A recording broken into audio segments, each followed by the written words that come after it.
Ya comenzó Donald Trump. Llamó durante una hora por teléfono, estuvo hable y hable y hable con la presidenta de México, Claudia Sheinbaum.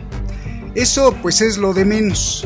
Lo más importante es que en campaña dijo varias cosas.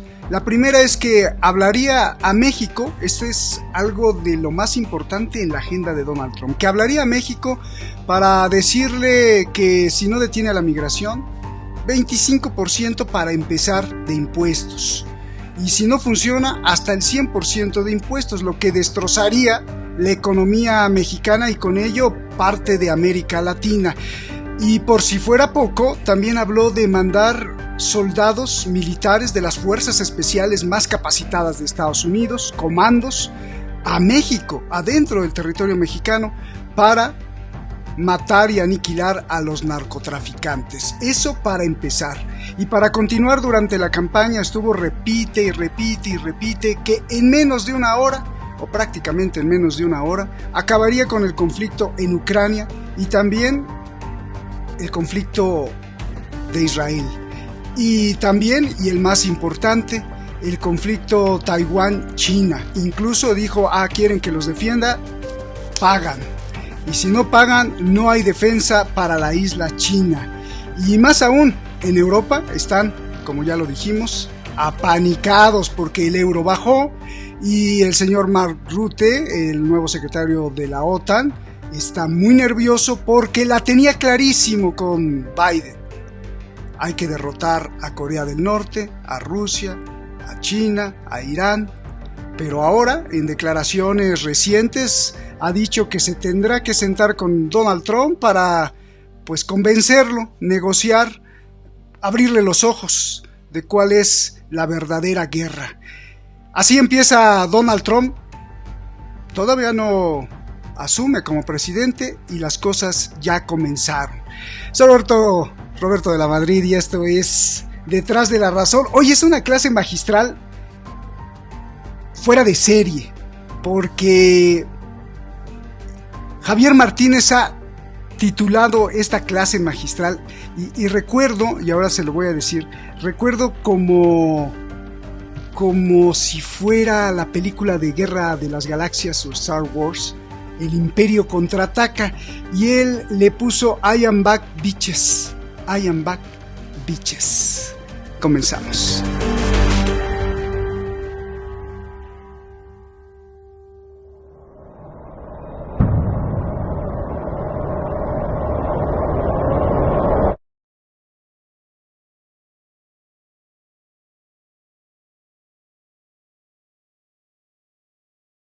Él inició la conversación felicitándome por el triunfo en las elecciones, pues le devolví la felicitación, evidentemente, para eso era la llamada, para felicitarle por el triunfo, y fue una llamada muy cordial en general. Hablamos de la buena relación que hay entre México y Estados Unidos.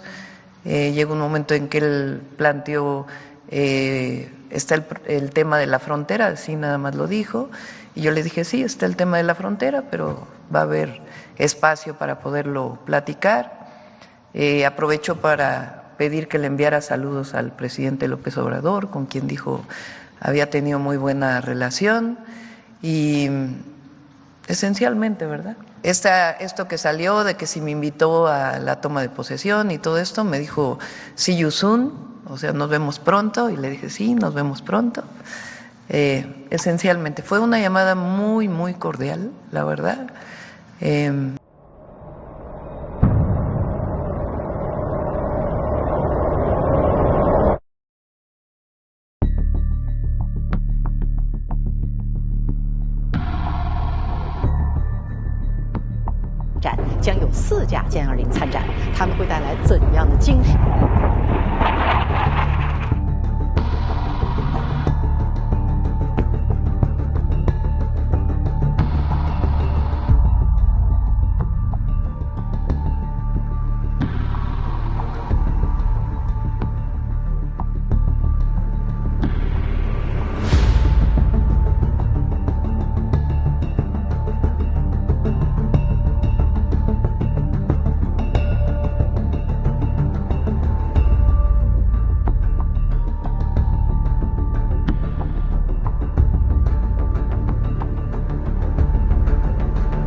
Muchísimas gracias siempre a toda la gente que pues de una u otra forma aplaude o critica el programa. Está ahí y cada vez somos más. Muchísimas gracias siempre a la comunidad detrás de la razón por levantar la voz y protestar.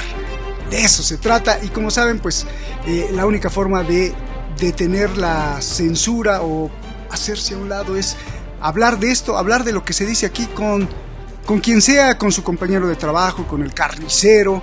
Me encanta esto del carnicero, con el tendero de enfrente de la tienda de ultramarinos, con sus amigos del trabajo, con sus hijos, con sus padres, con sus familiares, porque de eso se trata, de la discusión con educación, por supuesto, y de escuchar al otro, aunque sea opuesto o aunque sea lo mismo, pero de esa confrontación de ideas sale siempre una luz y un destello, no solo de claridad, sino también de esperanza. Y así Javier también dialoga con sus propias investigaciones. Está apunte y siempre lo digo con mucho corazón y con mucho respeto. Está siempre estudiando la realidad, las realidades que nos quieren imponer. Regresa Donald Trump. Donald Trump is back. Javier, el titulazo que le pusiste, bitches. Vámonos directamente contigo, las primeras impresiones del triunfo de Donald Trump, y además explícanos por qué escogiste este título. Me parece muy importante. Adelante. Primero con las primeras impresiones, Roberto. El ex presidente y ahora próximo 47 presidente de los Estados Unidos de América toma el relevo el 20 de enero a las 12 horas. Vamos a ver primero las primeras impresiones vía los resultados.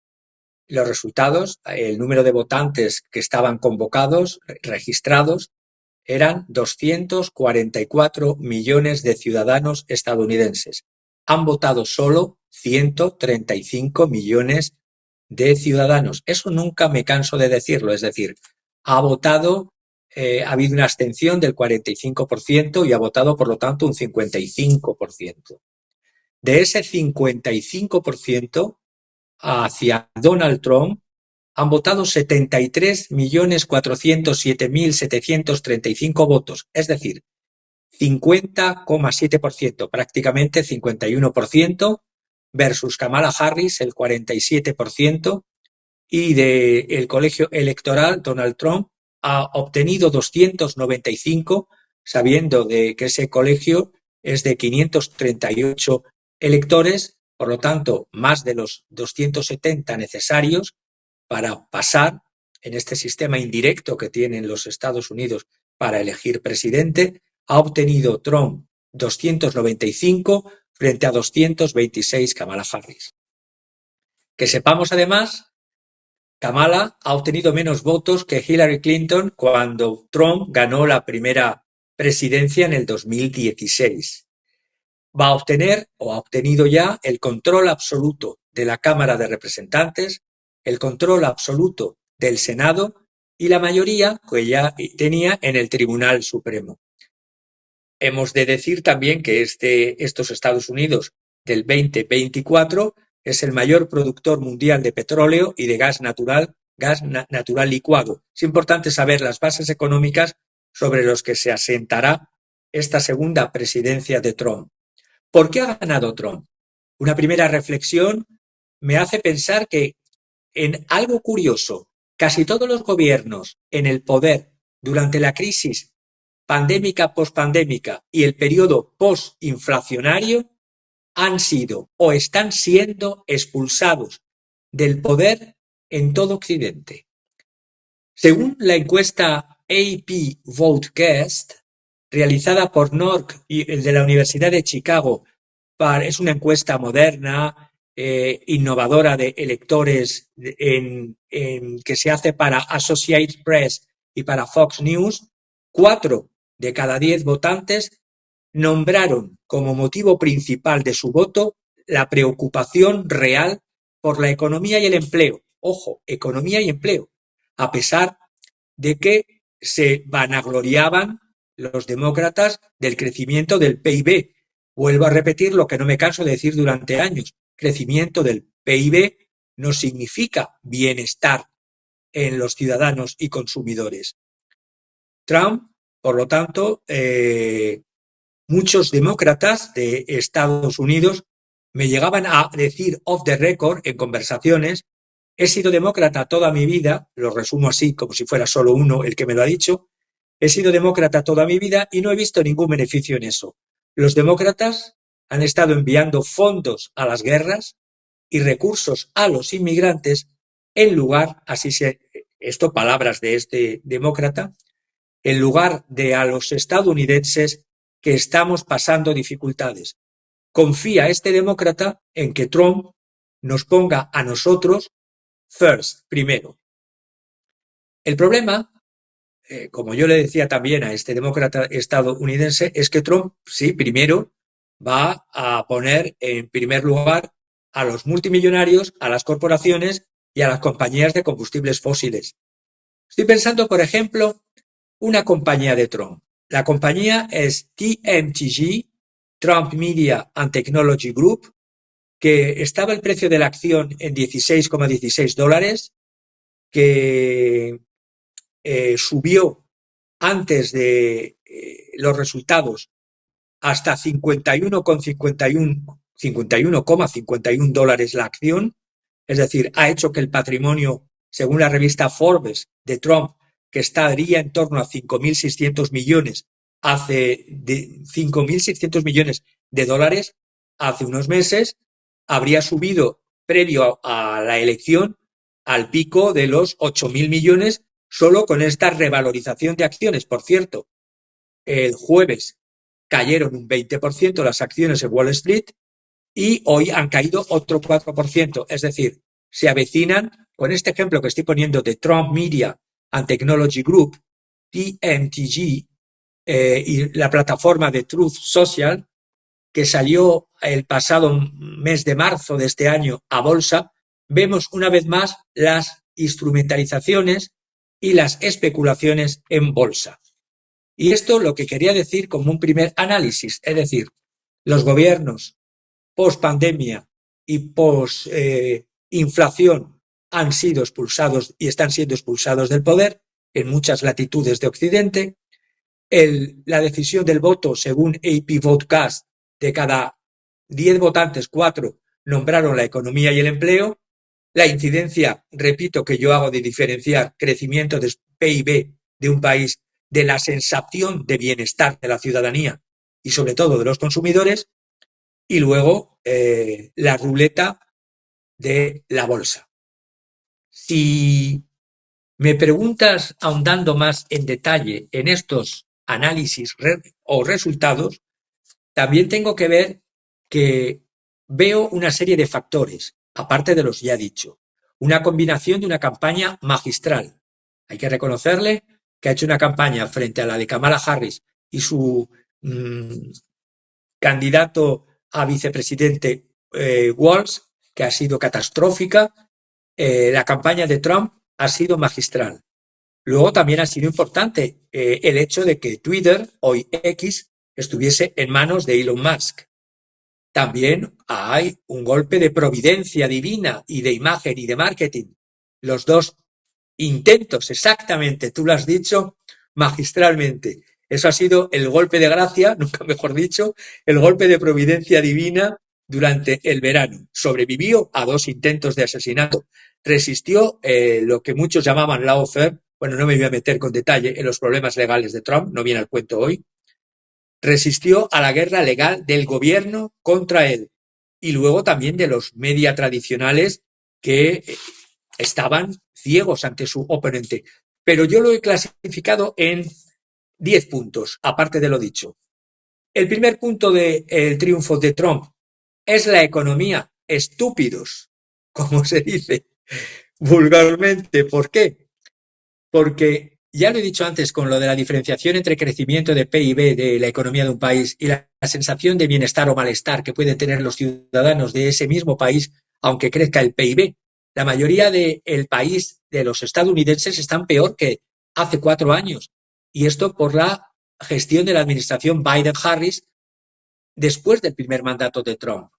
Por lo tanto, los estadounidenses, punto número 1, han votado con la ilusión de recuperar la economía dorada que Trump supuestamente introdujo en su primera presidencia. Punto número 2, la inmigración, tanto la legal como la ilegal. La percepción por parte de la ciudadanía y los datos es que está fuera de control. La inmigración siempre ha sido un tema polémico, pero además, debido a la afluencia sin precedentes de inmigrantes ilegales que invadieron Estados Unidos durante la administración Biden-Kamala, los informes, además, esos informes que comentábamos casi con estupor o con risa de que inmigrantes de Haití legales traídos por el gobierno se comían las mascotas de la gente en Ohio, todo eso ha incidido también. Por lo tanto, Trump ha prometido tomar medidas enérgicas, como tú bien has dicho al principio, contra el componente ilegal y examinar de manera más adecuada a quienes ingresan al país por las vías legales para saber previamente a darles sí o no si se van a poder integrar, si se van a querer integrar, si se van a poder asimilar, si se van a querer asimilar. Punto número 3. La gente ha cogido miedo a la Tercera Guerra Mundial. La guerra por poderes, la guerra proxy librada por parte de la administración Biden-Kamala y por parte de la OTAN contra Rusia en Ucrania, luego los ataques increciendo y graduales entre Israel e Irán, todo ello daba la sensación de irnos acercando cada vez más a un apocalipsis en el peor de los casos, y esto era impensable pensando en la primer gobierno, administración Trump. Kamala prometió más de las mismas políticas que llevaron al mundo al borde de la guerra. Por lo tanto, como punto 3, un voto por Trump se convertiría en un voto por la paz. Punto 4, las difamaciones en los medios contra Trump ya no funcionan. Cuanto más se le acusa de nazi, de fascista o de lo que sea, pues ya no incide en la población. Los discursos están ya desgastados, el metarrelato está desgastado. Luego viendo además como algunos, como McCuban, que asestó un golpe poderoso a la causa al atacar ferozmente a las partidarias de Trump, llamándolas prácticamente analfabetas, es decir, que las mujeres que votan a Trump son analfabetas y sometidas. Eso ha provocado que las mujeres, como quería decir este McCuban, que Trump no se rodea de mujeres fuertes e independientes. Recordemos además, lo vimos en este programa, incluso Joe Biden llamó basura, trash, a los trumpistas. Entonces, ese error tras error de descalificar a los votantes, y eso que McCuban, empresario, inversor, dueño del Maverick de Dallas, pues no ha sido muy acertado en el programa de View en ABC el jueves pasado. Punto número 5. El impacto Elon Musk con el control de hoy X, antes llamado Twitter. Elon Musk ha incidido, por supuesto, ese punto también en la victoria Trump. El punto 6 que yo veo, la conjunción, repito, de Musk, de Robert Fitzgerald Kennedy y de Tulsi Gabbard, que desertando del Partido Demócrata hicieron popular, algo popular, el partido en protesta por lo que se había convertido, la denostación de un partido que ya no representa más que a la clase liberal globalista radical y ha perdido todas las raíces con las clases trabajadoras. Y también la adhesión o la elección de vicepresidente, también lo dije, de J.D. Vance, antes crítico de Trump y ahora también es el futuro vicepresidente, el creador, el escritor de Hillbilly, de su autobiografía de chico de El cinturón de óxido. También el punto 7, y voy terminando, es el apoyo de los Amish y de los polacos que ayudaron a Trump en Pensilvania, un estado clave.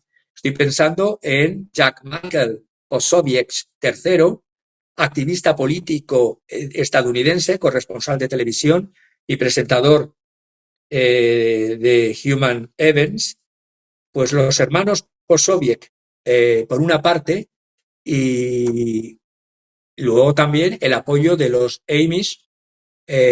También estoy pensando en Ryan Scott Presler, el expresidente de Gays for Trump, desde el 2017.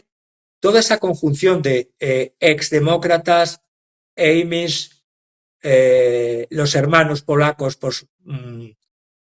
Posobiec, el activista Ryan Scott Presler, expresidente de Gays for Trump.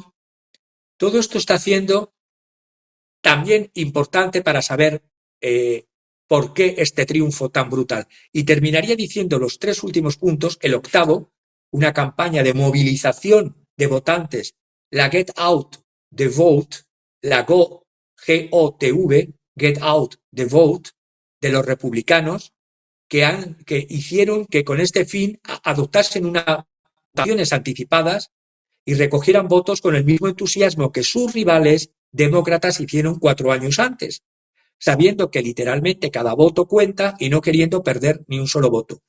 Punto noveno, la desaparición en la campaña de muchos ejes populistas del primer Trump en campaña para la primera elección a presidente. Por ejemplo, el aborto ya no era un tema en las elecciones presidenciales. ¿Y por qué? Porque se anuló el caso 410 United States 113, el llamado caso Roe versus Wade, que es un caso del año 1971-1973 por el cual la Corte Suprema había dictaminado que la Constitución de los Estados Unidos protege la libertad de las mujeres embarazadas a decidir abortar o no. Todo esto a mediados de junio, el 24 de junio, un dictamen lo anuló y por lo tanto la Corte Suprema a mediados del 2022 convirtió el aborto en una cuestión no de derechos de elección de la mujer, sino de derecho de los estados que podrían dar vía libre o restringir o prohibir el aborto femenino. Por lo tanto, esto desapareció de la campaña electoral y, por lo tanto, facilitó lo que era no enfangarse en estas cuestiones. Y, por último, la elección de Kamala, de la propia Kamala Harris, o la elección, a su vez, de Kamala de Walz. Walz ha sido una de las peores elecciones de vicepresidente inimaginables. Kamala habría tenido una oportunidad, no lo creo, aunque dicen que se hubiese elegido a Josh Shapiro. Yo creo que Kamala ya estaba, también era la peor elección del Partido Demócrata, pero es que luego ella eligió a Walz y en el debate que hubo entre Walz y J.D. Vance le hizo picadillo.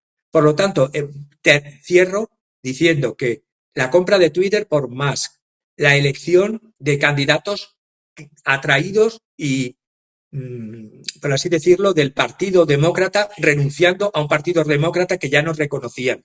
Y todo lo que he dicho de la visión de la economía por parte de los electores y todos los otros puntos. Esto es lo que tendría que decir en cuanto a el análisis de detalle de por qué ha triunfado. Y diría, si nos metemos en el tercer punto, que está pasando otra vez, esto me recuerda a un episodio de la serie Twin Peaks, de David Lynch, en donde se decía, está pasando otra vez. No sé hasta qué punto va a ser una repetición, no sé hasta qué punto va a ser algo nuevo, pero voy a intentar también bosquejarlo. A ver, espera tantito para ir separando, antes de que ingreses al tercer punto de está pasándonos otra vez, ya te pasó otra vez.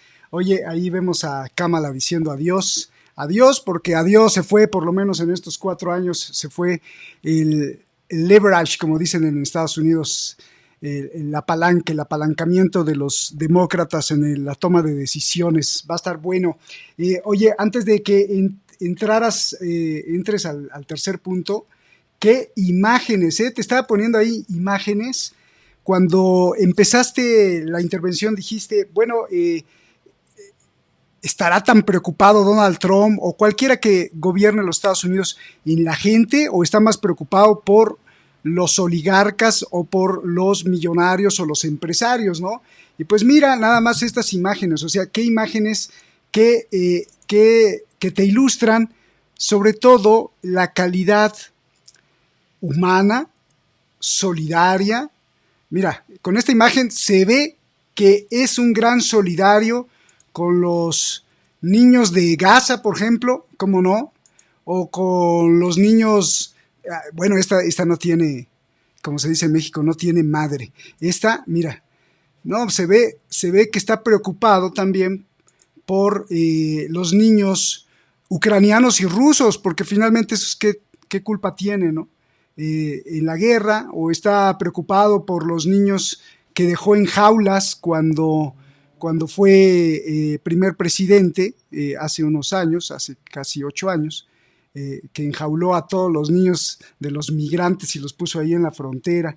Caray, bueno, entonces, bueno, quería decirte todo eso porque lo que apuntaste yo creo que era muy, muy, muy importante de decir, ojo, ojo, ingenuos, que lo que importa es la economía y los empresarios, y quizá el pueblo, pues en segundo término, o quizá nunca el pueblo. Perdóname, Javier, y ahora sí, ¿nos está pasando otra vez o qué pasa? ¿Esto es un déjà vu o no es un déjà vu? ¿Es un Trump 2.0? ¿Es un déjà vu 2.0? Venga, te vamos a escuchar porque sí me interesa eso.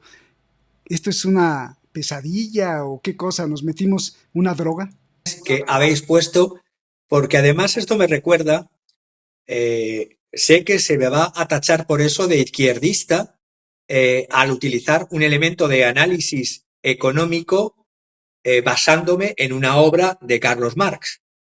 En la obra de Carlos Marx, La lucha de clases en Francia, de 1848 a 1850, Carlos Marx definió frente al capitalismo industrial y el capitalista industrial tradicional una especie o subespecie de capitalista que él lo llamó lumpen capitalista, de la misma manera que hablaba del lumpen proletariado. Como las excrescencias del proletariado, había también unas excrescencias dentro de la clase capitalista. La primera vez que utiliza este término lo hace en este texto, La lucha de clases de Francia, analizando el Estado francés del año 1848 al 1850, y escribía que la aristocracia financiera de la época, estamos pensando todavía en el siglo XIX, lo mismo que sus métodos de adquisición, que en sus placeres, dice Marx, no es más que el renacimiento del lumpenproletariado en las cumbres de la sociedad burguesa. No hay que confundir aristocracia financiera con el capital financiero, no. El capital financiero juega un rol esencial en la economía burguesa o del capital, sino cuando hablamos de esta aristocracia financiera, este lumpen capitalista, Marx hablaba de los buitres y carroñeros que se mueven entre la especulación y la estafa, que no son ni los capitalistas industriales tradicionales, ni incluso tampoco son los bancos en sus prácticas normales. Son actividades en donde, si bien es verdad que tanto en unos como en otros existe especulación, aquí la especulación y la estafa y los comportamientos cuasi criminales o las excrecencias delictivas del cuerpo social de los ultra ricos les convierte en lumpen proletariado, les convierten en lumpen capitalistas frente al capitalista tradicional. Por eso los capitalistas tradicionales ven a estas figuras como outsiders, es decir, como fuera de su clase, como recién llegados, como parvenus, porque en sus prácticas no siguen unas determinadas reglas que el capital tradicional, ya sea el industrial o el financiero, siguen, porque también lo trató en otro texto, la caída de la Comuna de París en el 1871. Hablaba de esas personas que vivían en ese París masculino y femenino de los bulevares, donde era el París ocioso, atestado con lacayos, con esquiroles, con una bohème literaria y sus cocottes. decía Marx. La esencia del lumpencapitalismo de Trump, y termino, se expresa por todas las operaciones financieras turbias e ilegales o que han rayado en la ilegalidad porque, repito, los capitalistas normales toman a menudo atajos ilegales en su búsqueda de ganancias. Por ejemplo, eludir, no evadir, que es distinto, o contornear el pago de impuestos, violando a veces regulaciones estatales o tratando de quebrar ilegalmente a los sindicatos cuando existen sindicatos no vendidos. Todo esto es normal en muchas prácticas de empresas capitalistas, pero los lumpen capitalistas como Trump han convertido estos atajos en su estrategia normal para obtener ganancias. Es decir, empezando por los embustes que impregnan sus operaciones financieras. Si bien un capitalista normal pide préstamos a los bancos y a las instituciones financieras para llevar adelante sus empresas y solo recurren a la quiebra de una manera ocasional y en último recurso, los lumpen capitalistas viven de quiebras y de fondos buitres. Con esto quería señalar lo de esa horterada de los relojes tourbillon Trump en oro brillante o en oro dorado, que es más propio de los Gypsy King que de un elegante capitalista industrial o elegante capitalista financiero. Y mira este capitalista, Javier, y justamente ahí está Trump y Elon Musk, y además con una frasecita que le está diciendo, era hermoso, brillante y blanco. Digo, hasta parece que nos las mandaron a hacer. Se está refiriendo al cohete de SpaceX, pero bueno, era hermoso, brillante y blanco. En esta ocasión también aplica para este lumpen capitalista que le rodea no solo Trump, sino los que le rodean, porque no me vengas con que Elon Musk, o no me digas que Elon Musk viene a salvar y a equilibrar el mundo y a ver por los pobres y los oprimidos, ¿no? Sino que también está ahí metido en el gobierno de los Estados Unidos porque es parte de este pulpo que denuncias y mencionas, creo yo, no lo sé. Pero adelante, perdón por estas interrupciones, pero es que vamos ahí metiendo sabor. Está pasando otra vez porque las luchas en el seno del sistema capitalista, que es el sistema que tenemos, hay que rasgarse las vestiduras llamando y definiendo lo que es por el nombre que es, o sistema de capital. La lógica es que las luchas se dan dentro de este sistema entre las élites de una naturaleza y las élites de otra naturaleza. Entonces, luego tienen que adherirse en los paripés llamados sistemas democráticos y electorales a atraerse a parte del electorado, a convencerles, a ilusionarles, y no obstante no consiguen más que llevar a votar al 51%. El resto no vota. Y de ese 51%, como hemos visto antes, pues hay un porcentaje que vota a uno y otro porcentaje ya menor que vota a otro. Por lo tanto, la legitimidad de estos sistemas deja también mucho que desear. Cuando decía lo de está pasando otra vez, es que quiero ver y veremos hasta qué punto hay una repetición de hechos anteriores o lo mismo y nos confundimos y sale una segunda presidencia de Trump totalmente distinta a la anterior. Es muy difícil convertir el agua en vino, pero bueno, primero lo más prosaico es el tema de la inflación. ¿Realmente Estados Unidos eligió a una persona con los rasgos que tiene Donald Trump porque los Frosted Flakes llegaron a $7,99 en el supermercado? Hay que ver la estructura económica de la sociedad de los Estados Unidos. Es una sociedad que está definida más que por la producción, por el consumo.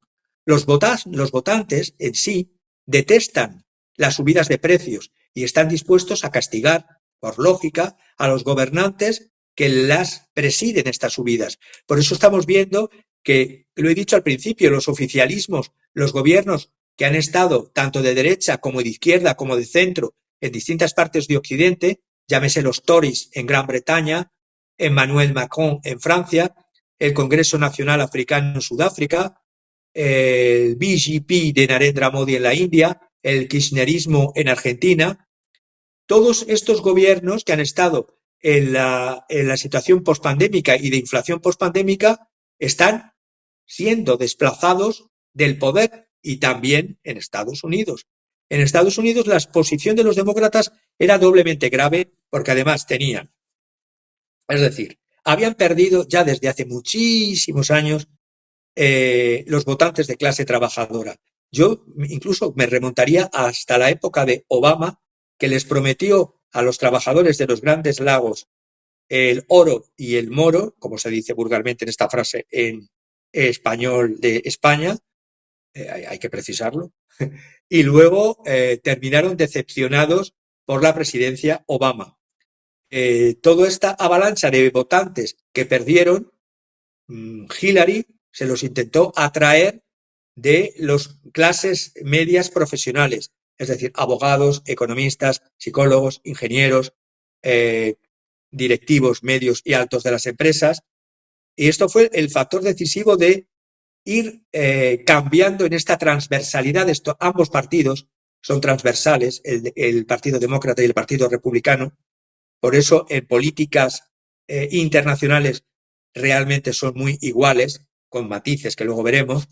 Y por lo tanto Hillary Clinton fue derrotada por los mismos proletarios del cinturón de óxido, del Rust Belt, que habían elegido, repito, anteriormente a Barack Obama. La campaña de Kamala ha intentado también atraerse de los votantes. Cuando he estado viendo análisis de quienes han votado a Kamala, le han votado profesionales que ganan más de $100.000 al año. Y cuando se presenta Kamala como una izquierdosa comunista, lo cómico de todo esto es que ni existen izquierdas, ni existen comunistas, y entre este juego burgués del Partido Demócrata y del Partido Republicano. La realidad es que representan dos tipos de capital distintos. Veremos si Trump logra recuperar en unos Estados Unidos una neoindustrialización. Ya lo intentó en la primera presidencia, no vimos una reindustrialización.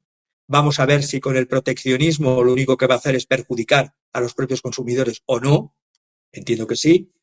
Y luego la propia Kamala, intentando evitar las tóxicas políticas identitarias de Hillary Clinton en el 2016, se vio superada por el Partido Demócrata en la sombra, que es una constelación de ONGs, de organizaciones de medios de comunicación, de activistas financiados por fundaciones, no voy a decir la tan manida Fundación Soros, que ahora constituye la base institucional de los demócratas.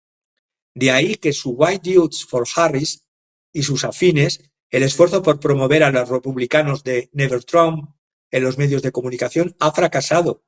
Y aunque obtuvieron más de $1.000 millones en pocos meses, también marcaron a Harris como propiedad de una clase profesional educada que se ha permitido decir incluso que habría que limitar el derecho de voto de los ciudadanos estadounidenses que no sean titulados. Es decir, se quiere volver por parte de el propio Partido Demócrata a un sufragio censitario, según el nivel de titulación que tengan las personas. Eso sí, es el llamado Partido Demócrata. Harris ganó, por lo tanto, entre votantes con títulos universitarios por 15 puntos, un margen mayor que en el 2020. Y repito, los que ganan más de $100.000 también se inclinaron hacia los demócratas. En cambio, la clase trabajadora, los votantes rurales, los votantes con bajos ingresos, los votantes latinos, los votantes negros desde Texas a New Hampshire, aclamaban a Trump, y los progresistas seguían con lo de la brecha de género, con la agenda LGTBQ. Las mujeres no universitarias, por ejemplo, se inclinaron hacia Trump por 6 puntos. Y por encima de todo, Harris y los demócratas no lograron llegar a los votantes que tienen una visión negativa de la economía. Ellos vivían en su metarrelato, en su mundo de izquierda, entre comillas, lo de izquierda, caviar. Casi el 80% de los votantes que señalaron la economía como su principal problema han votado por Trump. Por lo tanto, terminando esto que quería decir de que está pasando otra vez, es que el presidente demócrata todavía en el poder no es que sea impopular, es que está ido de la realidad. Y cuando lo decíamos sobre su capacidad física, sobre su incapacidad para comunicarse con el público, sobre su hablar con seres invisibles, todo eso nos achacaban que estábamos, no sé, prácticamente nos hacían un auto de fe contra eso. La realidad es que la población ha dicho no a un presidente, el más impopular, yo creo, de la historia, no a unas políticas y a un partido que se aferró a la sombra de Biden y que apuntaló a un muerto viviente, que era Kamala Harris, y por lo tanto no hablar de Israel, de Palestina, y con todo lo que está cayendo, enfrascarse en gastos y gastos, bueno, los últimos son los que Biden, tengo entendido, que va a facilitar, cuando ya sabe que ha perdido las elecciones el Partido Demócrata, en torno a otros 6.000 millones que va a dar a Ucrania. Tengo que comprobarlo. Pero eso es la huida hacia adelante de un partido demócrata que realmente pase lo que pase con Trump, quiero decir, pase lo que pase en el futuro, si toma una política independiente y vemos qué le puede pasar, si se aleja de las élites que le marcan lo que tiene que hacer, y hay un vicepresidente que hará que es muy difícil que vuelvan los demócratas durante un tiempo al poder. El maléfico global de la inflación, el lento avance de la alineación de determinados sectores poblacionales, no ya con el Partido Demócrata, sino con el Partido Republicano. Y el gran fiasco que ha sido Biden hace que el propio Trump y su vicepresidente, posible sucesor, haga que el Partido Republicano tenga un largo tiempo en el poder. A todo esto, abróchense los cinturones. ¿Qué va a ser? Lo que decía. Yo lo he estado analizando, viendo además medios políticos rusos que piensan desde el otro lado, desde la geopolítica rusa. Le llaman el terremoto Trump, earthquake, el terremoto Trump.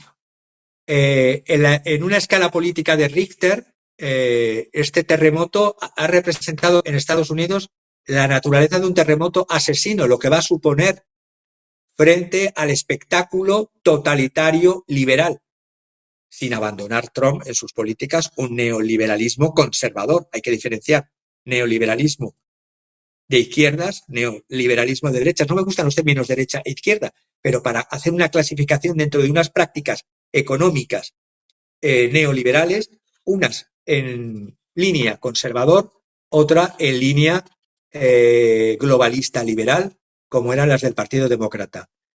A todo esto vemos que con fraude hubiera ganado Kamala, pero ha sido tanto el diferencial que no se puede permitir. Por eso la desaparición de Kamala durante horas para dar un comunicado al menos o una despedida de salida de un candidato ha salido por la puerta trasera, con un estilo realmente, lo digo con ironía.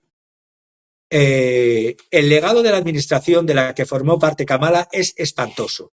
Ha sido, y para mí ha sido la crash test dummy. Es decir, ya sabemos que en el lenguaje de coches, de industrias del automóvil, un crash test dummy son esos muñecos de prueba, esos maniquíes de ensayos de choque, y Kamala, pobrecita, ha sido una crash test dummy.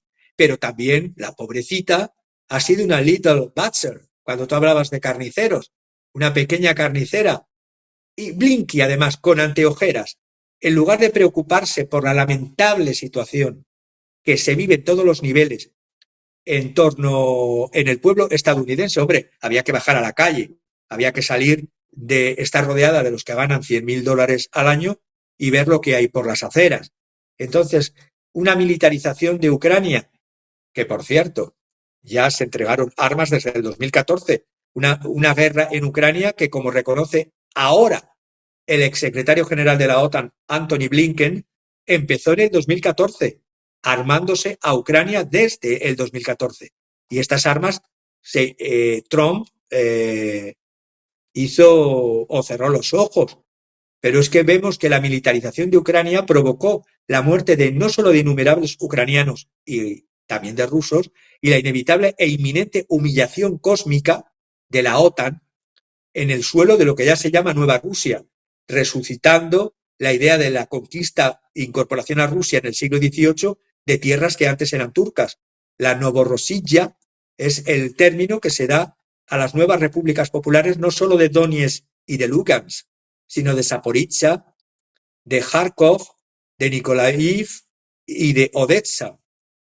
Todo esto, viendo que por otra parte, lo que está pasando en Palestina, en Gaza, en Cisjordania, en el Líbano, esta brutal operación de limpieza étnica que venimos denunciando semana tras semana y exterminio codificado bajo una idea, la del Lebensraum, esa idea nazi de espacio vital, por un grupo de psicópatas talmúdicos que todo esto, la Little Butcher, la pequeña carnicera, hacía ojitos y miraba para otro lado.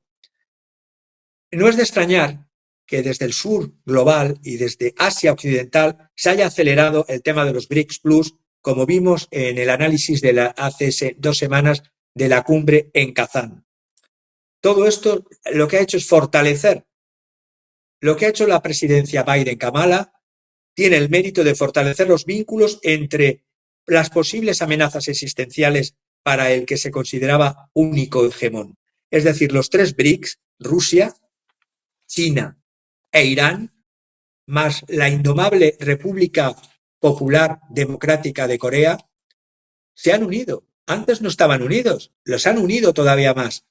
Y todo a costa de esa posible victoria, posible real victoria táctica que han tenido las élites de Estados Unidos al aplastar a la ciudadanía y a las industrias y empresarios europeos de la Unión Europea por tener correveidiles comisionistas en Bruselas y traidores, evidentemente.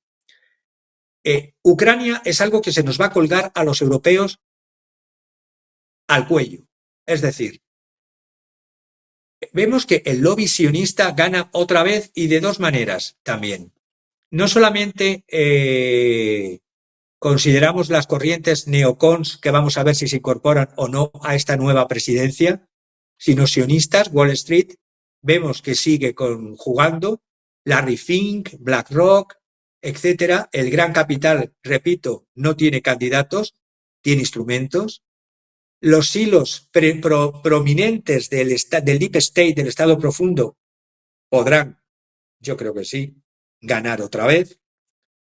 El día de las elecciones me interesa señalar un punto. Hubo una reunión anual del Club Valdai de la Federación Rusa en Sochi. Allí un eminente geopolítico, Sergei Karaganov, hablaba de que vivimos en tiempos bíblicos. Esto muchos de nuestros seguidores lo entenderán. Incluso antes del terremoto de Trump, Karaganov enfatizó las siguientes frases: venceremos a Occidente en Ucrania sin recurrir a medios extremos, y esto permitirá una retirada o un repliegue pacífico de los Estados Unidos que se convertirán en una superpotencia normal. Es lo que pensaban en Sochi, Karaganov.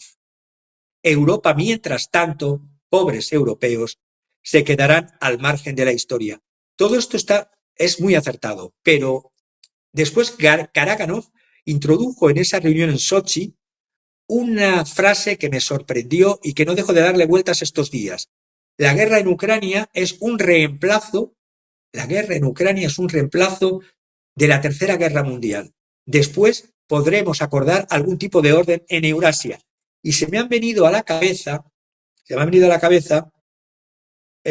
lo que hace el 14 de junio pasado Putin hablaba de la creación de un nuevo sistema de seguridad colectiva en Eurasia ante el fracaso del modelo euroatlántico. Y luego también Putin decía que ante la plana mayor del Ministerio de Asuntos Exteriores en junio del 2024 volvía a decir algo que ya había propuesto Putin en diciembre del año 2021 con el concepto de indivisibilidad de la seguridad, que lo propuso Putin a Washington y no le hicieron ni caso en esa idea de una gran asociación euroasiática. Ahora Trump habla de atraerse a Rusia para disociarla de China.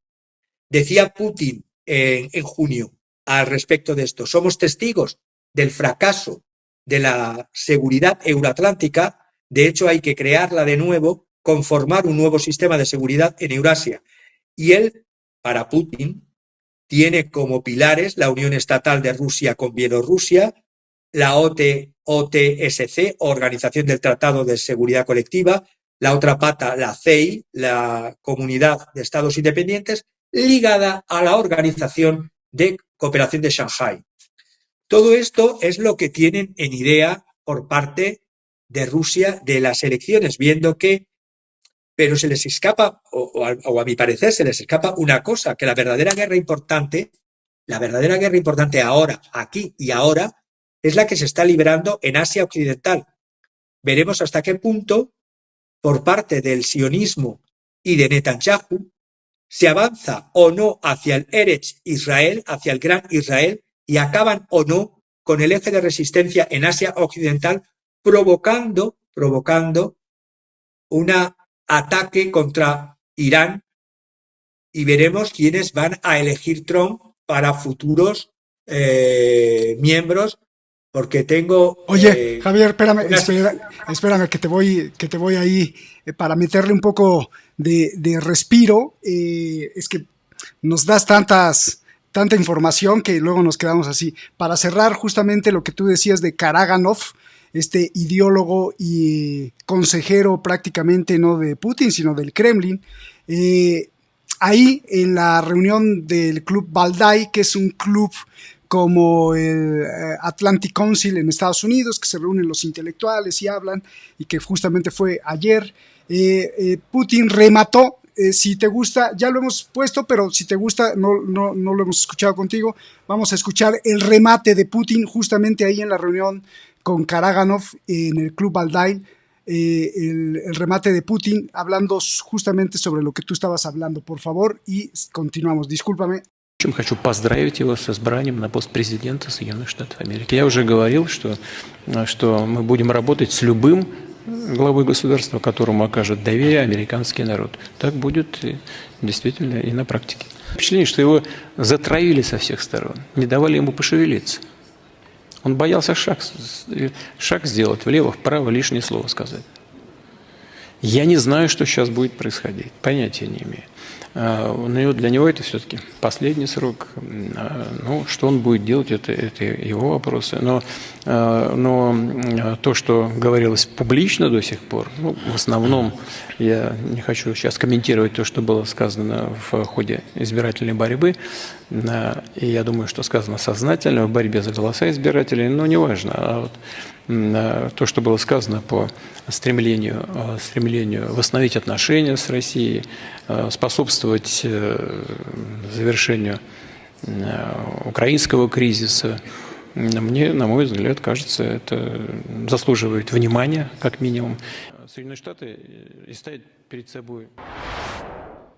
Pues ahí está Putin prácticamente con la opinión de, bueno, con el argumento de Javier Martínez, de que sí, pero se les está escapando justamente el conflicto en Oriente Medio, Asia Occidental o Medio Oriente, y bueno, pues perdón por haberte interrumpido, porque justamente esto está ligado con a quién va a poner Donald Trump para atacar o no atacar, para parar la guerra o atizarla más, con sus halcones volando a través de pues varias ramas del complejo militar industrial. Perdóname, Javier, pero creo que era importante ahí cerrar con Vladimir Putin. Adelante. Era fundamental y además ha venido en coordinación como siempre nos coordinamos. Tengo que, a raíz de lo que estamos viendo, las aparentes incongruencias, es que yo siempre me gusta que nuestros seguidores, como hacemos conjuntamente, es que vean lo que hay detrás de las capas de la cebolla. Y detrás de las capas de la cebolla, el Tesoro de Estados Unidos ha emitido un memorándum interno válido hasta el 30 de abril del 2025, fijaros en la fecha, 30 de abril del 2025, cuando ya Trump estará 3 meses en el poder, y esto lo está haciendo la administración Biden, que permite hasta el 30 de abril del 2025 las transacciones con bancos rusos, sobre todo lo relacionado con petróleo, gas natural, madera y cualquier forma de uranio. Mientras tanto, la no considero ingenua ni crédula, sino la corrupta Unión Europea dirigida por Bruselas nos hará pagar la pesada carga de armar el remanente de Ucrania, habiéndonos tirado tiros en los pies en cuanto a los costes energéticos y la voladura del Nord Stream, y aceptando, o deberemos de aceptar, ola tras ola de nuevos refugiados y una salida de dinero de capitales de la Unión Europea hacia Estados Unidos en un enorme inversores que se van a Estados Unidos y dinero europeo que habrá de ser invertido en ese enorme agujero negro, que ya así lo definí desde hace años, a Ucrania, Black Hole, acordaros. El terremoto de Trump ha amenazado además públicamente con incluir en una lista negra a cualquier nación que utilice otras monedas para el comercio internacional. Es decir, se avecina terremoto. Es decir, hay amenaza de sanciones comerciales y de incremento de tarifas a los que utilicen otra moneda desde sus países soberanos que no sea el dólar. Los socios de los BRICS y los BRICS Plus lo han registrado y, por lo tanto, en este laboratorio que son los BRICS, ya están acelerándose el sistema de liquidación comercial alternativo con múltiples capas. Los BRICS y la mayoría global también saben que Trump, de hecho, aprobó las sanciones a Nord Stream, y cuando recientemente se refirió a matar a Nord Stream. De hecho, ya hemos visto al principio, el mayor importador de gas natural licuado a Europa son los Estados Unidos, desplazando a. Y también hay que saber, recordemos, no caigamos en las mentes flácidas, que Trump 1.0, no el Trump 2.0 que va a venir ahora, encontró una solución a la guerra por poderes en Ucrania, enviando en aquel entonces armamento a Ucrania en el 2014. También recordemos que Trump destruyó el JCPOA, es decir, el acuerdo nuclear con Irán, llamado el P5+1, es decir, de los 5 miembros permanentes del Consejo de Seguridad de la ONU más Alemania. Moscú y Pekín saben perfectamente cómo esto condujo a una mayor desestabilización ya en la primera presidencia Trump 1.0, el asesinato, por ejemplo, sin ir más lejos, del general Soleimani, ordenado por Trump y reivindicado por el propio Trump, que parece que se nos va a la cabecita a veces. Luego Trump negoció también el grandilocuente acuerdo del siglo llamado los Acuerdos de Abraham, donde ahí desaparece la posibilidad de la alternativa de los dos estados, el palestino y el Estado de Israel. Por lo tanto, la agenda bideniana ha seguido con otro nombre lo ya iniciado en la agencia trumpiana 1.0.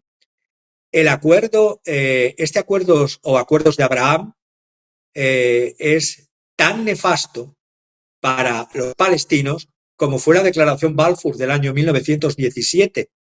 No hay que olvidar que ahí están los WhatsApps de Mohammed bin Salman con Jared Kushner, el yerno de Trump, que veremos si vuelve a la palestra. Mohammed bin Salman, recordemos también que no ha tomado aún una decisión en lo que respecta a su integración en los BRICS Plus.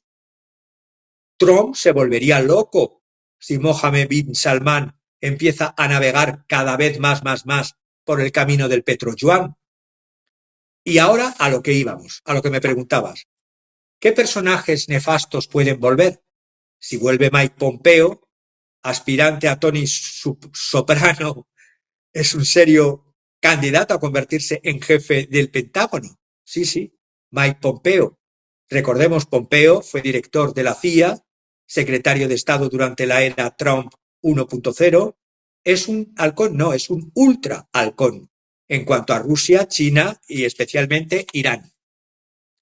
Puede decirse que a partir de ahora, si la vida de Trump fue salvada por Dios, según su propia interpretación, ¿Va a seguir al pie de la letra a sus donantes súper ricos lo que esperan de él y nombrará sí o no a Pompeo y a otros que yo llamo gángsters, que luego veremos un último, para puestos claves, o invierte en la guerra, por lo tanto, invierte en la guerra de Israel contra Irán y el eje de la resistencia? Y si no fuera ese el caso y Trump en esta presidencia 2.0 decide hacer una política, su propio juego independiente, teniendo en cuenta que ya ha sufrido 2 atentados, se arriesgará a ser objeto de un francotirador fallido si defrauda a estos donantes súper ricos. Porque claro, ¿cómo se traducirá el terremoto Trump en la esfera geopolítica del Make America Great Again, del MAGA?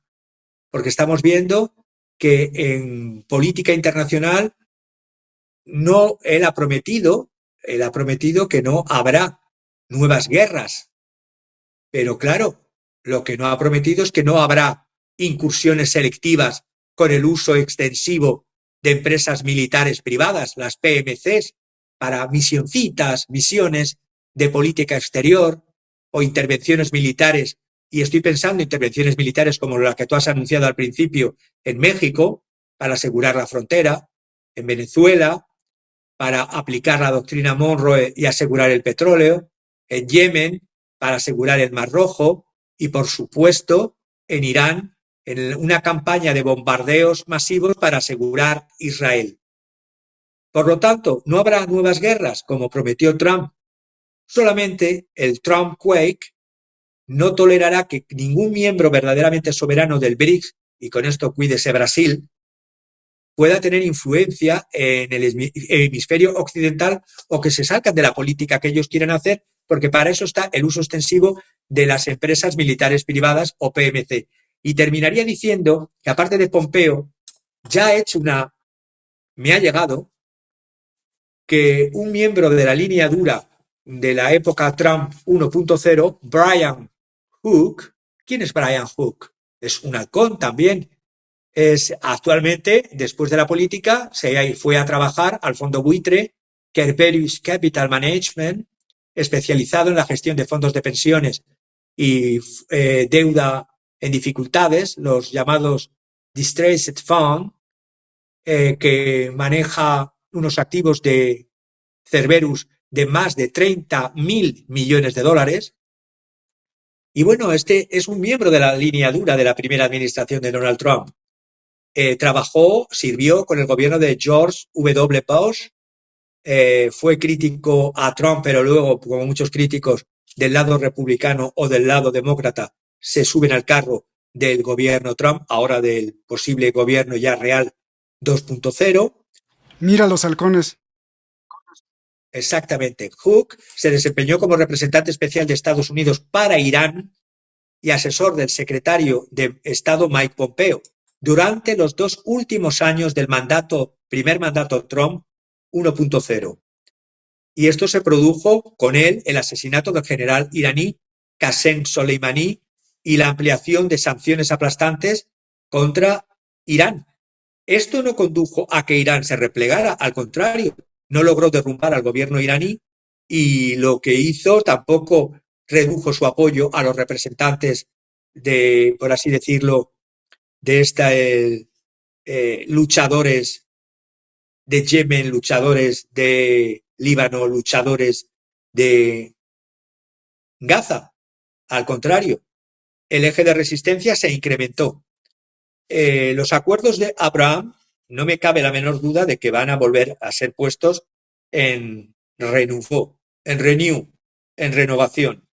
No sé si a través del yerno o a través de otro, pero la elección que me ha llegado de que ha pedido ya en estas conversaciones telefónicas que tú has dicho al principio, y termino ya con esta parte para meternos en los cuadros, de Brian Hook, llamándole Trump, así me ha llegado, para que empiece a hacer una selección de personas para el Departamento de Estado, pues claro, blanco y en botella. Va a pasar de ser el vicepresidente de una firma de capital privado en Nueva York, Kerberos, para ser el seleccionador de personal de la nueva administración en la Secretaría de Estado. Y esto generará enfrentamientos entre los neocons y el ala del Partido Republicano más moderado. Veremos por dónde irán, porque la opinión iraní es que el propio Trump, esto lo piensan el actual gobierno iraní, piensa, y no sé si estará en una nube, lo he leído en el Quincy Institute for Responsible Statecraft a través de Trita Percy, que la oposición iraní quiere llegar a un acuerdo, lo busca como sea, pero depende de si nombra Trump a los mismos neocon que en su primera administración. Y mientras tanto, el primer ministro, en su ida hacia adelante, en su promesa de destruir el programa nuclear de Irán y en su promesa de construir el Gran Israel, está encendiendo calderas, a pesar, repito, de las propias declaraciones de Trump y de Vance en su deseo de evitar otro atolladero militar en Asia Occidental u Oriente Medio, y el intento por parte y la repetición de discursos por parte de Trump y por parte de J.D. Vance de que no van a querer hacer una guerra o entablar una guerra con Irán. Pero la única manera de convencer a Trump es ver que esta guerra con Irán sería sangrienta, lenta y difícil. Y esto no lo quiere Trump. Así que veremos en qué líneas, pero la conversación telefónica con este personaje me es más que sospechoso. Por eso vamos a ir quitando máscaras y vamos a ver realidades en cada uno de los próximos programas, como estamos intentando verlo hoy. Y nos metemos en las obras. Genial, genial. Pues gracias. Sí, hay que alertar con estos sujetos que estamos viendo ahí, que no son nada humanos, perdón si me están viendo sus familias, pero por ejemplo Mike Pompeo dijo cuando estaba como secretario de Estado de Estados Unidos en la época de Donald Trump, 2016, que pues cómo no, la tortura, habló bien de la tortura, y recordar que este es, pues, fue, pero sigue siendo porque queda en sus venas, el máximo representante del espionaje de Estados Unidos. Espionaje para mí, no sé para ti, Javier, pues significa traición porque no sabes con quién estás hablando. Significa nada de solidaridad con lo humano, sino por lo contrario, disfrazarse de 1000 máscaras para venderte otra cosa y luego traicionarte. Y pues él era el director de la CIA, Mike Pompeo, y ahí lo vemos como uno de los candidatos para volar como halcón y hacerle el favor en las guerras de Donald Trump. Mira, hasta rimó. Ahora sí, ¿qué escogiste? Y nos tienes que decir por qué I am back, bitches. Estoy de regreso, putz. Así es el título que escogiste, I am back, bitches, y esto me imagino que es parafraseando a Donald Trump. Nos tienes que decir por qué y qué obras escogiste, que ya tenemos todos la curiosidad de saber qué tienes ahí entre manos. Adelante, Javier, te escuchamos. La frase va con el estilo de lo que Donald Trump nos tiene acostumbrados, y repito, con el estilo. Bitches sabemos que se puede traducir de dos maneras, para todos los públicos o para público de dos rombos. Si el bitches lo traducimos para público de dos rombos, ya sabemos lo que es. Tiene que ver con ese mundo de lucecitas y de estrellas del porno, o no necesariamente estrellas del porno, sino trabajadoras de. Y también bitches tiene que ver, sin rombos, para todos los públicos, con stupidity o stupid, si lo queremos traducir en esa versión light. Pero es como decir, porque pasará a los libros de historia, en eso lo tengo que reconocer, que ha hecho una campaña que, a pesar de estar a lo John Wayne, de estar todos contra él, pues lo ha logrado. Y es una realidad. Entonces hay que ver al personaje, pero también hay que ver a la persona y ver de qué persona se va a rodear y qué otras máscaras vamos a tener que ver. Por eso, en las obras de hoy, que son dos, he elegido primero una obra de un escultor contemporáneo, un escultor checo, Michal Trepak, es difícil pronunciar en checo una T, una R, una P, una A y una K. A ver cómo narices se pronuncia Tripak o Trepak, de este autor, ahí le vemos. Es una obra, bueno, primero con el autor. Nació en el año 82 en la República Checa de České Budějovice. Obtuvo su doctorado en la Academia de Artes en Banská Bystrica. Comenzó sus estudios en la Escuela Secundaria de Artes Český Krumlov y obtuvo una maestría en la Academia de Artes y Diseño de Arquitectura. Pasó un año viajando y estudiando en Lahti, Finlandia, y luego en Vancouver, Canadá. Se puede consultar su obra en la web, el www.michal, que se pronuncia Michal, teprak.com/cs de Checoslovaquia. También en artgalaxy.com, en el index buscar Michal o Michal Trepak, y en Saatchi Art también se puede ver su obra. He elegido una de las múltiples obras que tiene, una obra que se llama Escape into Reality, escape escape dentro de la realidad o en la realidad. Impacta porque ahí me ha hecho pensar en una frase de Albert Camus: para comprender el mundo es preciso a veces apartarse de él.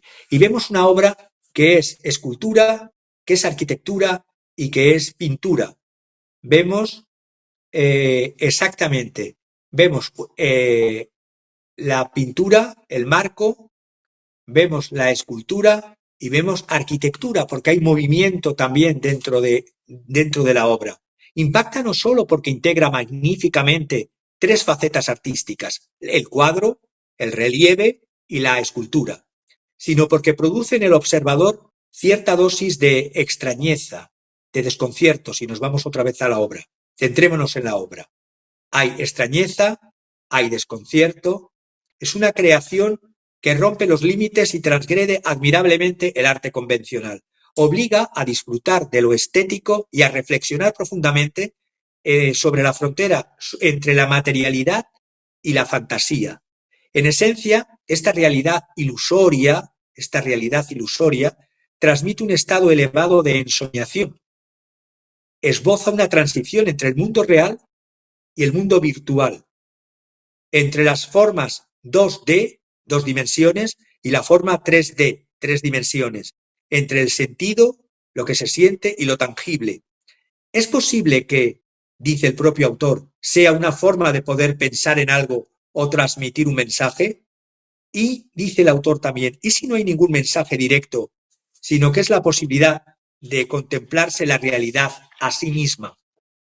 Por lo tanto, en esta obra lo que vemos es esa combinación de cuadro, relieve y escultura, de arquitectura y de pintura.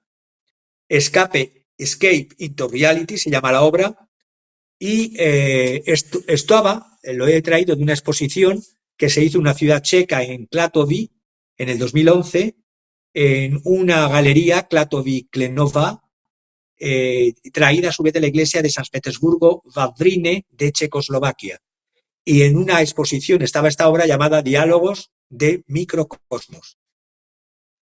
Lo único que repito es, para comprender el mundo es preciso a veces, bueno, yo diría siempre, aunque lo dijese Albert Camus, a veces es necesario, siempre es necesario apartarse del mundo para comprenderlo.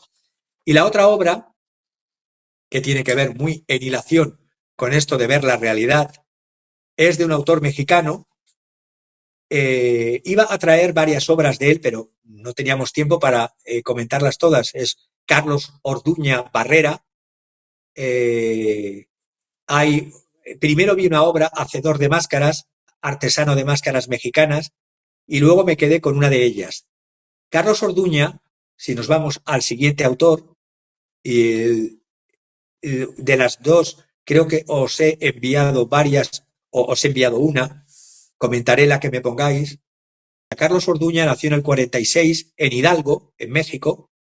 Durante los principios de los 60 estudió Bellas Artes en el programa de la Escuela de Artes Plásticas bajo los auspicios del Instituto Nacional de Bellas Artes de México. A principios de los 70 se reunió con el famoso muralista mexicano Jorge González Camarena, autor de importantes murales, de quien recibió valiosas enseñanzas y que le ayudó a buscar su propio estilo personal. Durante los 80, Carlos Orduña Barrera compartió enseñanzas con el muralista mexicano-estadounidense Armando Campero, conocido por sus murales en Estados Unidos, y durante los 90 empezó a vender su obra en exposiciones colectivas en la Galería Nonita de México, en las galerías de Estados Unidos, y desde el 2000 hasta hoy, 2024, su obra se ha mostrado en Jan Mark de la Galería de Los Ángeles de California, en la Galería de Arte Municipal de Los Ángeles, en la Universidad Nacional Autónoma de México, en el Intercontinental Hotel o Hotel Intercontinental de Los Ángeles, en el Hotel Aeropuerto de la Plaza de México y en otras muchas exposiciones de su obra. He querido traer la obra de este autor unida a la del anterior checo porque aquí este autor juega con algo muy propio de la cultura mexicana, que son las máscaras mexicanas. En cualquier mercado de México encontramos máscaras de todos los tamaños, de todas las formas, de infinidad de materiales. Este es el autor. Este es el autor pintando otra obra de costumbrismo. Este es Carlos Orduña Barrera. Y la obra es una obra concretamente que, bueno, voy con lo de la tradición de las máscaras de México. En cualquier mercado de México encontramos máscaras de todos los tamaños, de todas las formas, de infinidad de materiales. Esa es la obra. De todas las formas, de infinidad de materiales, hechas con piel de animales, con barro, con madera, con hierro, con telas, con materias sofisticadas. Representan las máscaras en México a animales, águilas, monos, personas, también a otros animales, abejas, jaguares. Cada máscara tiene su propia vida, su vida propia, no solo del que la hace. Aquí estamos viendo la obra Hacedor de Máscaras, sino las máscaras tienen su propia vida, no solo del que la hace, sino también del que la usa, también del que la compra, también del que simplemente la admira, porque hay máscaras que parecen estar vivas y apenas se distinguen de la realidad que nos inspiran las máscaras. Antiguamente las máscaras representaban a los dioses y eran parte integrante de los guerreros en un mundo sacralizado, en un mundo desacralizado, desarraigado de la tradición mágica, que ha roto los lazos con la tradición mágica. Antes representaban la muerte, el diablo, los moros y los cristianos, bajo la influencia del catolicismo venido de la colonización hispana.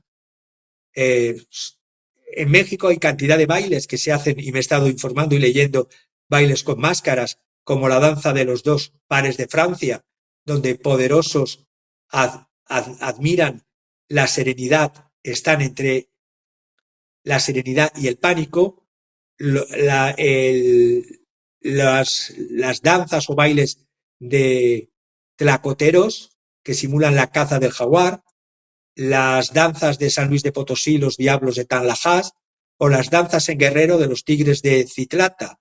Pues bien, en esta obra lo que he querido traer en relación es la realidad y sus máscaras, y las máscaras como a veces el votante, el ciudadano, cree en una máscara y no se pone a ver en lo que hay detrás de la máscara.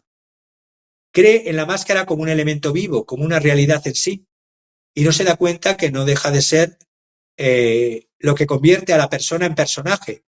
Ahí vemos otra pintura de este maravilloso autor mexicano, Carlos Orduña Barrera, donde una persona se convierte en un personaje o en tantos personajes como máscaras. Ha habido políticos hace pocos días en España que dicen que el personaje, ellos mismos dicen que el personaje se comió a la persona.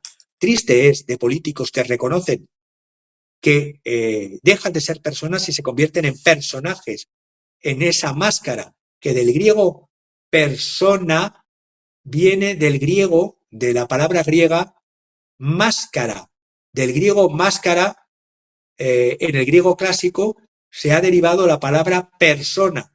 Por lo tanto, el confundir a la persona, el preferir en vez de las personas al personaje, nos lleva a esa máscara que sujeta con la mano, con una mano que es la máscara de la muerte, y a la muerte de la humanidad por olvido de lo humano, en vías o en pos de una adoración del personaje, de una adoración ciega a la máscara, olvidando lo bueno y lo malo que hay detrás de la máscara.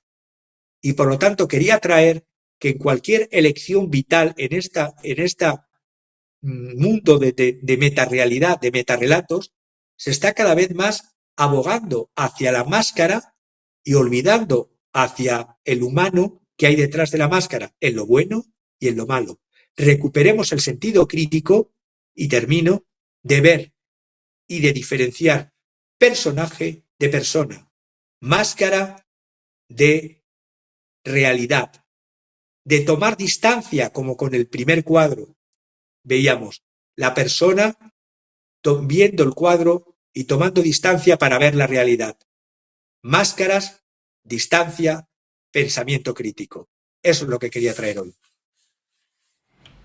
Pues genial explicación de estas obras, genial tu interpretación y lo que ves en estas obras y la traspolación, como siempre decimos, del punto geopolítico y la investigación crítica que haces con la interpretación de la obra plástica. Gracias, Javier, gracias, pues encantado siempre y gracias. Recuerdo también a mi padre, que era pintor y muralista, y recuerdo que a través de la plástica, a través de pintar, se expresan tantas cosas, tantísimas cosas, que a veces la semántica no puede recuperar con los escritos, ¿no?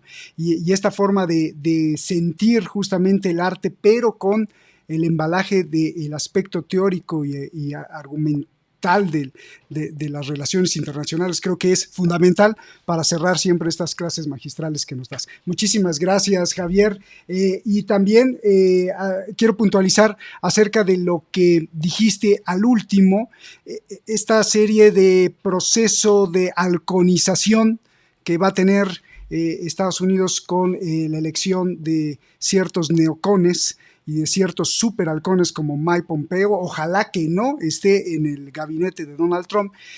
Me hace pensar que de aquí, del día de hoy, del 8 de noviembre a enero, a los primeros días de enero, las cosas se pueden, ojalá que no, y me equivoque, se pueden poner muy, muy tensas, muy sádicas, muy perversas, no para el ciudadano uno por uno, sino para el mundo entero, sobre todo en dos partes, Israel y Ucrania.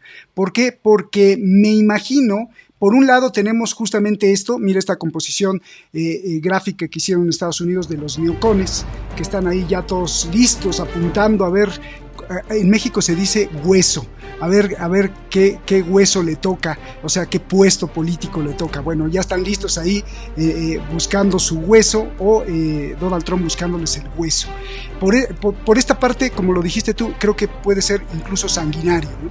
A lo mejor más selectivo, porque pues fueron ellos quienes operaron la decisión de matar por ejemplo, al general Soleimani.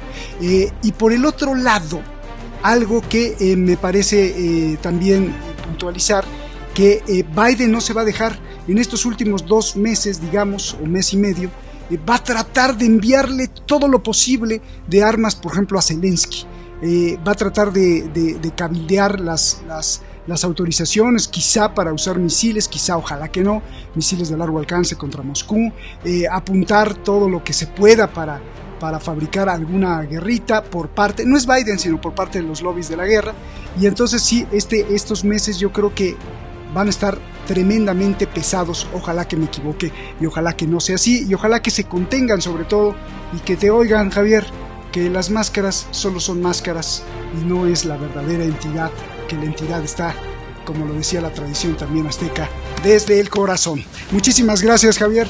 un abrazo enorme y bueno, pues a disfrutar el fin de semana y estar atentos con las noticias. Hermano, muchas gracias, y a ti que nos ves en cualquier parte del mundo, muchísimas gracias. Nos vemos hasta la próxima.